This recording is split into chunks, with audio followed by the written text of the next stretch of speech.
center games in the radio station. And the joke, I was getting ready to tell a joke, by the way.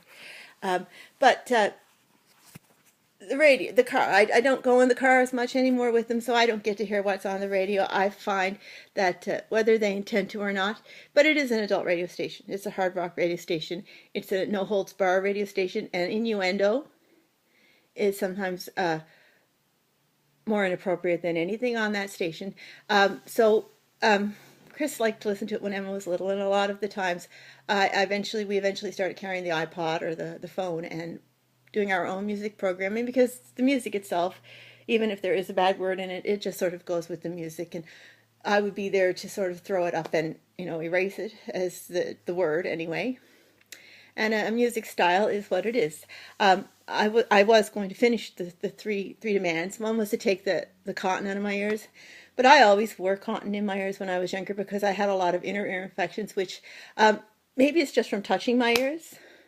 Scratching my ears, one of these, habits that you don't quite know why you do. I don't notice myself doing it. It could just be from dust in the air. But I always wore cotton in my ears, and I had stopped doing it when I met Chris. I hadn't had a lot of colds. But when I started working at Walmart, which is, everything is covered in dust, I would change my plastic vinyl, my plastic gloves, those, what are they called? A lot of people latex gloves. I changed them, my goodness, 5 and 6 times a day once I started wearing them, because I noticed my hands were getting dirty, and it was taking a fair bit of time to go and wash them as often as I felt was necessary to keep my hands clean, because I was handling food and boxes that came in off of delivery trucks, and they were covered in dust. Everything is covered in dust. Even now, having worked sort of in the back and on the floor stocking shelves, I sometimes wipe my boxes of food before I use them, or if I open a box or a carton of something, I wash my hands before I get back to cooking. Just a heads up. But anyway, so it was about taking, one of the demands was to take the cotton out of my ears. I can hear very well, but I do indeed get fewer intrusions into my ear canal, which keeps me healthier. What was the other one? Well, anyway, that's not where I was going. I've done the other ones before. It was about going places, letting her go places alone with whoever has control of her father, really, is what I'm going to get at there. And I'm fun. And so I don't hear the music anymore.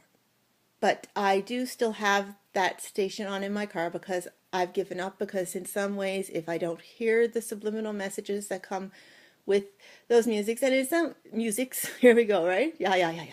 And in some ways, Chris is still attached to me all day long, whether he's here with me or not, or whether we get to interact with each other or not. And I'm assuming that his team realizes that if he does leave, he will not have the contact with me anymore, especially at my body, because, that's hardly fair. But I listen to his station, and there's good music. I mean, I love hard heavy metal, not heavy metal. I like some of the heavy metal since I studied it. It's more of an adult taste, definitely. It has a lot to say, and a lot of it is based on anger, or just a way to try and get something out there and maybe hide it from people, because who has the money to produce those sorts of things? But in any case, I've gotten used to it, and it defines my life here. And it wasn't at all where I was going. But the other day, I was listening to the radio station after I had come from my mother's, from our walk, and it was a cold, blustery day. And the radio announcer was saying, I only caught part of the conversation. And I like them. They're nice. And perhaps that's it, too, is they're more like the radio announcers that we had on our private radio stations where we're from. So whatever the content is, and they're older men, so of course they're going to be a little bit more no holds barred. My father always was when we got older, because there are certain things that I guess with age you need to know to protect you, and show you what's going on there, and make it look as bad as it is, which I guess was what Charlie Sheen was doing. It's just when that's all there is anymore. in any case, the joke went. The winter's coming up, and the first big storm is bound to arrive. You see, Buffalo's had theirs. The way we always make epic this and epic that. What would you use as a big word for the first snowstorm of the season, the first real snowstorm? And one of the men called in, and he said we could call it the Snowmanator.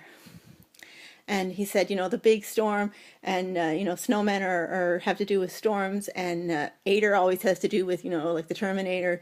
He didn't explain it all that way, I don't think, but he had his own explanation. But this is how I was thinking about it.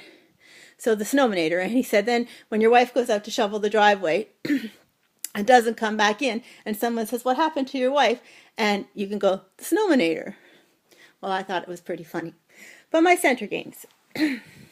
Especially when I was going home last summer, because what else am I supposed to do but find something positive, whether there is, it's just pie in the sky, or not. I packed up my my belongings, because as in the Counting Crows song, in your imagination you only take what you need. Well, this isn't my imagination, this is my actual body.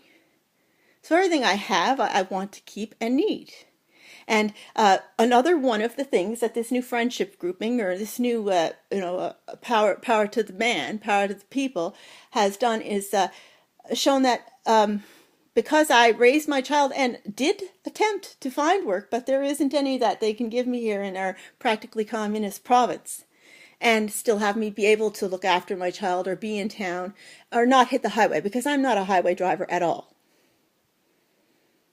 And